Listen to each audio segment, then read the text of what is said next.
નમસ્કાર વિદ્યાર્થી મિત્રો, મારી YouTube channel A to Z દેવમાં આપનું સ્વાગત છે। આજે પોલીસમાં જે મિત્રોએ ફોર્મ ભરેલા છે એવા ઉમેદવારો માટે ખૂબ જ એક અગત્યની નોટિસ આવી છે, તો ખાસ વિડીયોના અંત સુધી જરૂર બન્યા રહેજો। મશેક ગુજરાત પોલીસ ભરતી બોર્ડની જાહેરાત ક્રમાંક GPRB 2023-24/1 અન્વયે જે ઉમેદવારોએ અરજી કરેલ છે તે પૈકી જનરલ કેટેગરીના ઉમેદવારોએ જાહેરમાં જણાવ્યા મુજબની ફી ભરવાની હતી, પરંતુ જનરલ કેટેગરીના કુલ 14,365 ઉમેદવારોએ સમય મર્યાદામાં પરીક્ષા ફી ભરેલ ન હોવાથી તેમની અરજી રદ કરવામાં આવેલ છે।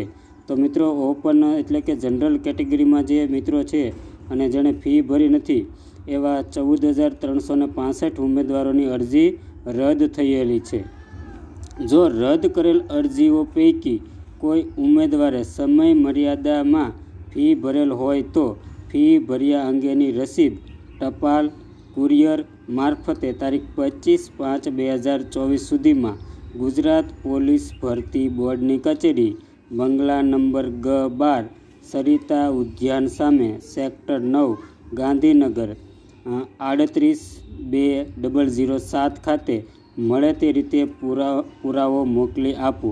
એટલે કે જે મિત્રોએ અરજી સમય મર્યાદામાં ભરી અને ફી પણ ભરી હોય અને તેમ છતાં જો રદ થયેલી 14,365 એપ્લિકેશનની અંદર તમારો સમાવેશ થયો હોય તો તમે જે ફી ભરેલી હોય એની રસીદ છે એ તમારે આપેલ એડ્રેસ પ્રમાણે છે એ 25/5 સુધીમાં મળી જાય એવી રીતે તમારે મોકલવાની રહેશે। તારીખ 25/5/2024 બાદ મળેલ કોઈ અરજી કે રજૂઆત ધ્યાને લેવામાં આવશે નહીં। તો 25 તારીખ પહેલાં તમારી અરજી પહોંચી જાય એવું તમારે ખાસ ધ્યાનમાં રાખવાનું રહેશે। રેડી મિત્રો?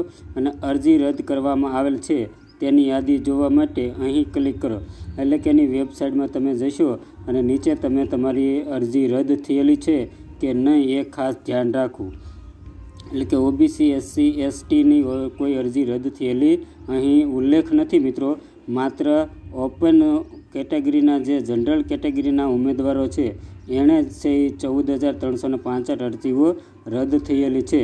એટલે આ રીતે છે એ એમણે ખાસ ધ્યાન રાખી અને પાછી ફી ભરી હોય તો 25 તારીખ સુધીમાં આપેલા સરનામે મોકલી દેવું। અહીં તમારે છે એ તમે યાદી જોઈ શકશો, જો એમાં નામ હોય તો આ રીતે તમે તમારી પુરાવો રૂપે તમે રજૂ કરી શકશો।